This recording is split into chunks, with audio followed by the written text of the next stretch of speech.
Атамбаевди кол тийбестиктен ажыратуу боюнча түзүлгөн депутаттык комиссияда арты таза эмес адамдар олтурат. Бул тууралуу аталган комиссиянын мүчөсү Евгения Строкова билдирди. Мындай пикири жанында олтурган кесиптештерине жакпай калышы мүмкүн экендигин ачыкка чыгарды.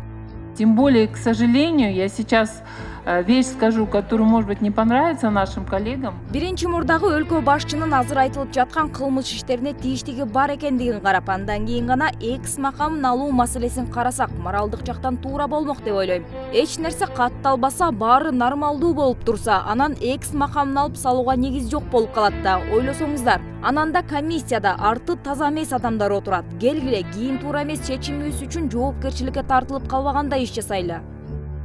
Мурдагы башкы прокурор Азимбек Бекназаров да бир күн мурун азыркы парламенттин Алмазбек Атамбаевди кол тийбестиктен ажыратууга моралдык укугу жок деген билдирүү менен чыккан. Биз ушул Акаевден бери жаралып кеткен авторитардык режимден кутулуу үчүн биринчи маселе Атамбаевди каматуу эмеспи. Ошол Атамбаевдер, Бакиевдер, Акаевдер жаралган системаны өзгөртүш керек.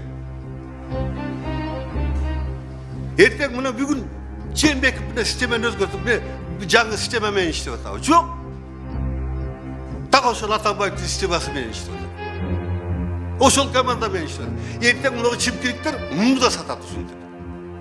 Эми мына бүгүн Атамбаев күнөөлөп атат да, же болбосо бул биздин жанагы саясий чиновниктердин, саясий майданда, айдыңда жүргөн чиновниктердин бул өнөкөтү болуп калды да, алар баягы кимдир бирөөнө мындай бир жертва кылыш керек да. Ошон үчүн мына биз бүт баардыгыбыз сонунбуз, тигиндейбиз, мындайбыз. Ошон үчүн мына бүгүн Атамбаев гана күнөөлөп атат. Бирок ошол эле убакта азыркы жогорку кеңештин дагы күнөөсү бар. Анткени ошол убактагы чечимдер тышкы саясат боюнча, ички саясат боюнча мыйзамдар, чечимдер, экономикалык маселелер көпчүлүгү жогорку кеңеш аркылуу өтөт. Анткени баш мыйзамды ошентип турат.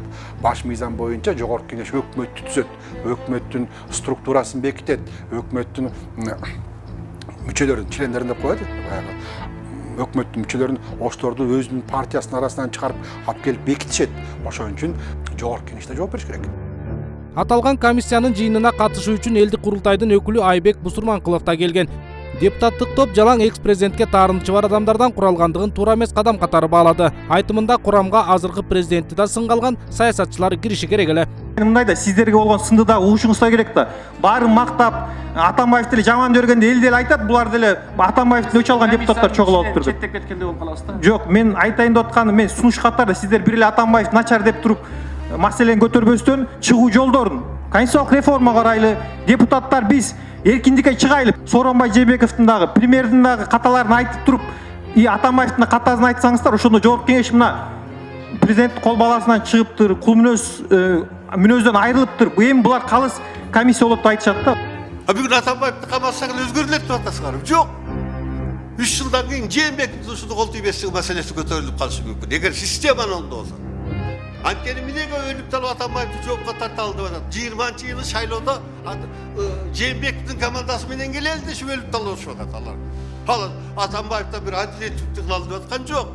1 жыл калды шайлоодо Жээнбеков менен келе калалы, кызмат кылалы деп атат. Толкуда эмне? Ошондой эле Бекназаров комиссияга мүчө болгондордун өздөрүнүн токтоп турган кылмыш иштери бар экендигин эске салып, бул жакта комиссиянын адилеттүүлүгүнө, калыстыгына күмөн пайда болду деген пикирин да жашырган жок. Анан коомчулук айтпайбы? Действительно Канат Исаевдин токтоп турган иши бар Бабанов менен. Действительно Иса Биркулов мынча жолу мындай бар. Каныбек Иманалиевдин мынагы типографиясы боюнча иши бар. Анан бирөөнүн боюнча деле мен бир факт көргөн жокмун. Шашпай эгер факттар болсо тактап, чогултуп, алып келип коюп, мына факттар, мына күбөлөр, мына кагаздар, мына банктын мелери деп туруп метиш керек да.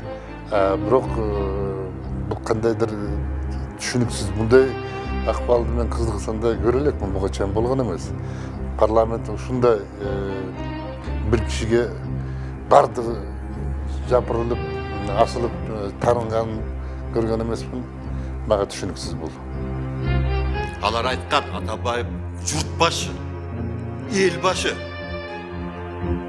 Атамбаевдин сөккөнү биз үчүн дары, сиздин сөккөнүңүз бизге дары деп.